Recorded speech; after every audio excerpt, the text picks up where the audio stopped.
Hi everyone, welcome back to Tuesday Tips, a weekly series where I will offer tips, advice, suggestions on ways to help improve or maintain mental and physical health. Today's tip is to be curious, particularly in situations where we're feeling things we don't want to feel or we're feeling uncomfortable things. Instead of pushing those feelings down or instead of reacting from those feelings, pause, take a step back and get curious about it. So that means naming what you're feeling, and that means asking, why am I feeling this? Is it something in my immediate environment? Is it something that just happened? Is it something that's about to happen that I'm nervous about or I'm anxious about? Am I mad about this interaction that I just had? Am I upset about this argument that I had?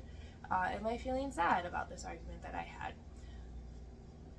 Oftentimes what the emotion that will present is not necessarily what we're actually feeling.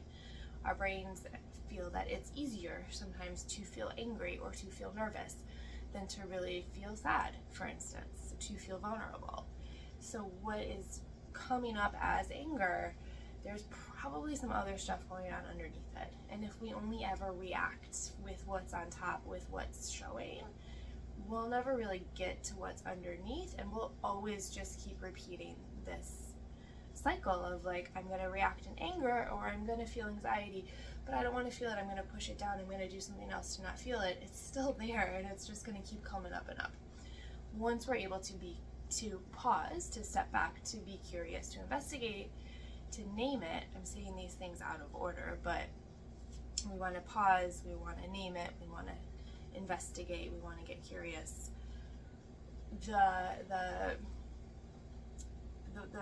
pull of it on us is less when we can name it, when we can talk about it, when we can start to dig into it. Over time, we'll feel it less and less. Versus if we don't deal with it, if we just brush it off, if we just distract ourselves, it's always going to be there. It's always going to come up and it's going to get worse because it's just we're pushing it down, we're pushing it down, we're pushing it down, and then it's just going to, get bigger and bigger. So next time you are feeling some sort of uncomfortable feeling, if you are feeling anxious or you're feeling nervous about something and your instinct is to, I don't want to feel it, I'm going to distract myself, I don't want to feel it, in a safe place, at a safe time, not necessarily in the moment. If you're able to address it in the moment, that's great. That's hard to do. So don't feel like you absolutely have to right away in the moment address it. But if looking back, I felt really anxious about that meeting I was going to have, and it wasn't that bad. Why was I feeling so anxious about it? Naming it, pause, step back, and investigate.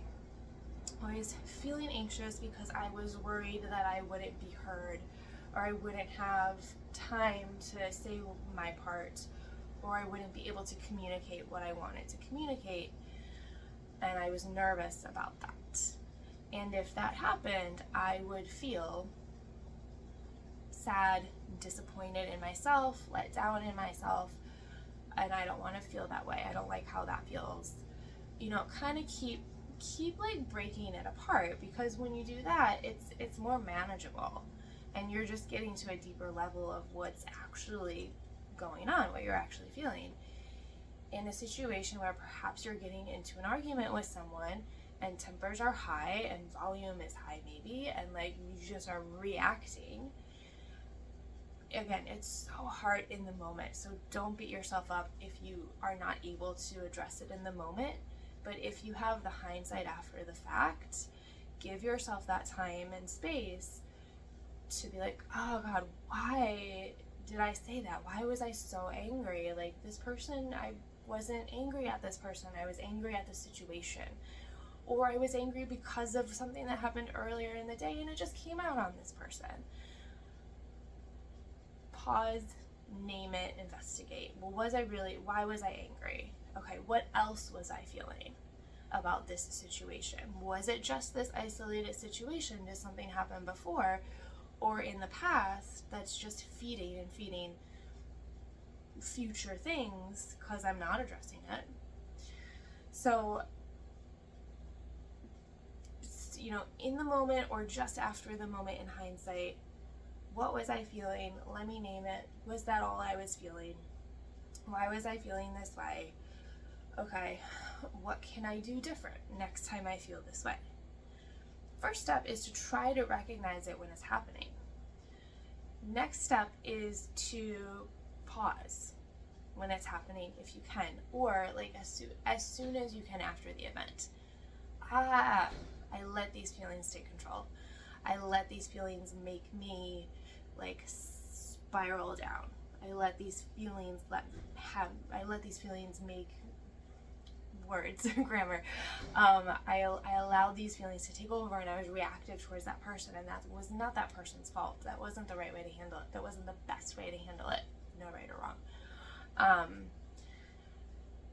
And the more that you're able to do that, to hit pause, to take a step back, to name all of these things. I know I'm repeating myself a lot, but the more that you're able to do this in situations in your life, the easier it's going to be to recognize these feelings, and the easier it's going to be to name them, to step back, to piece them apart, and then the less they will get weaker.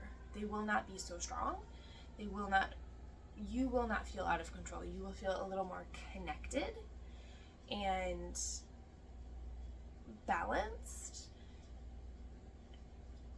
You will still, we're still going to feel all of these things. We're still going to have arguments and disagreements. We're still going to be nervous about interactions or events or whatever.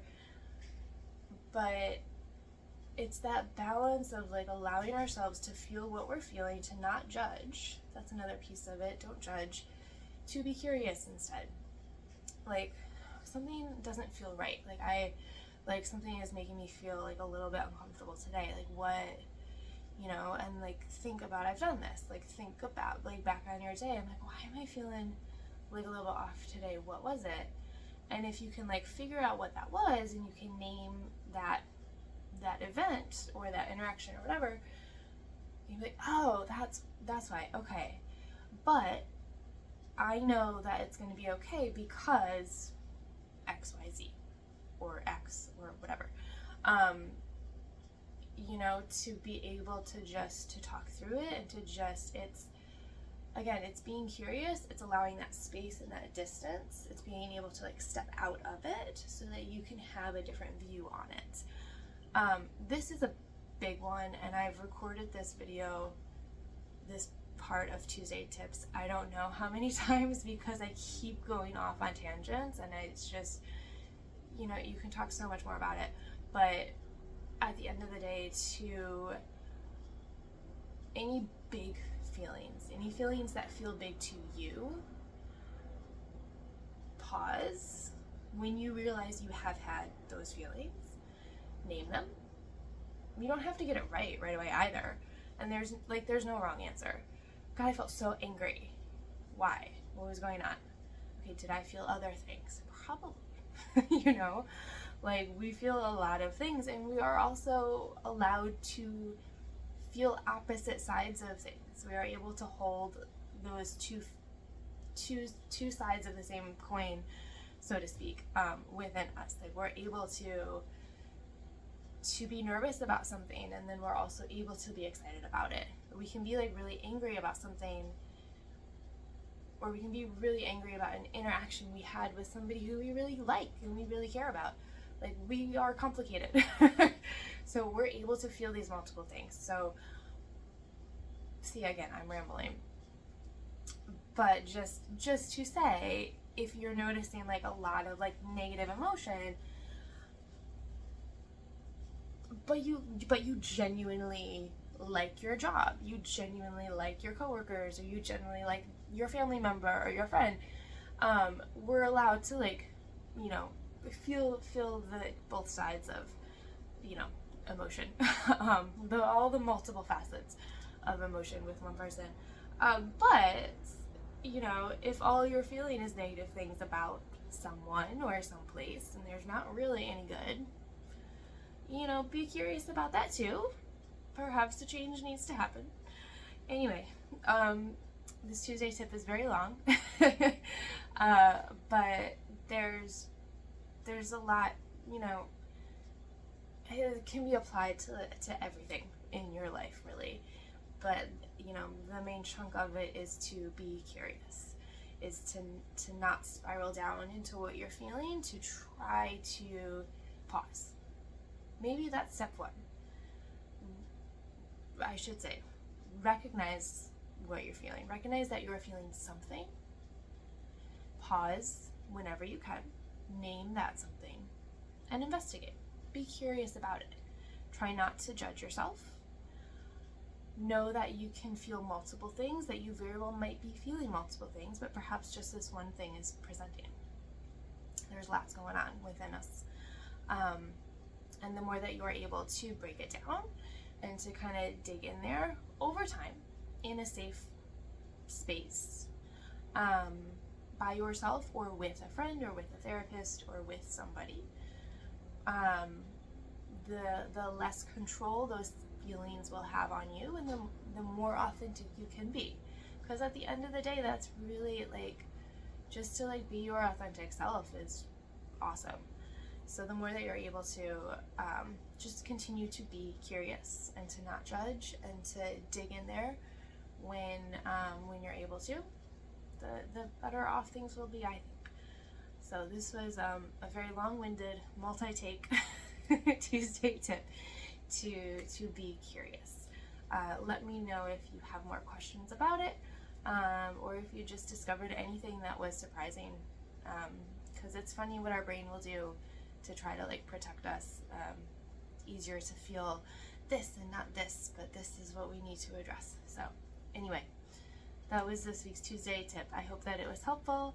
I hope that you are curious as you go about your week, and I will see you next week.